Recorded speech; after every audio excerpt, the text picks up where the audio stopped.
تو تفسیر بالرائے حرام ہونے کی وجہ سے یہ خود جہنمی ثابت ہوئے۔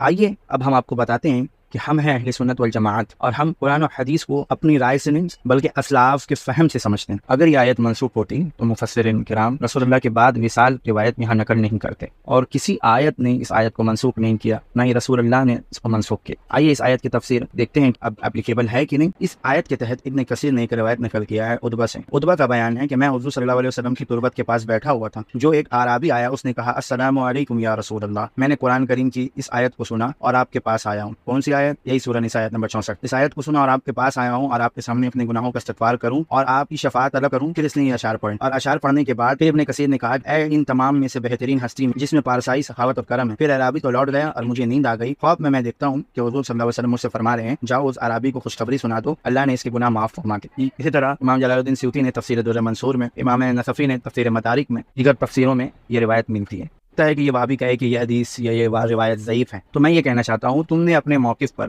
اس آیت کو منسوخ ثابت کرنے کے لیے تم نے اپنی رائے لگایا، نہ ایک ضعیف حدیث، ارے ضعیف تو دور کی بات، موضوع حدیث بھی پیش نہیں کی، اور ہم نے اپنے موقف پر ایک روایت پیش کی جو حدیث کی کتابوں میں ہے، اور وہ صحیح ہے ضعیف ہے یہ الگ بحث ہے، لیکن میں نے پیش کی۔ تم ایک ضعیف حدیث، یہ ضعیف تو چھوڑو، موضوع حدیث تو پیش کرتے ہیں، لیکن تمہارے پاس اس کی منسوخیت ثابت کرنے کے لیے موضوع حدیث بھی نہیں، صرف اپنی قیاس، اپنے رائے سے اس کو منسوخ ثابت کر رہے ہیں۔ تو ناظرین دیکھا آپ نے کہ کس طرح یہ کہتے ہیں کہ ہم قرآن و حدیث کی مانتے ہیں، لیکن قرآن و حدیث کی نہیں، یہ اپنی عقل کی مانتے ہیں۔ اگر اس پر حدیث پیش کروں تو صحیح حدیث بھی ہم الحمدللہ ہمارے پاس موجود ہے۔ میں یہ دکھانا چاہ رہا تھا کہ یہ لوگ اپنی قیاس سے ہر چیز کو غلط ثابت کرتے ہیں، قرآن و حدیث سے نہیں۔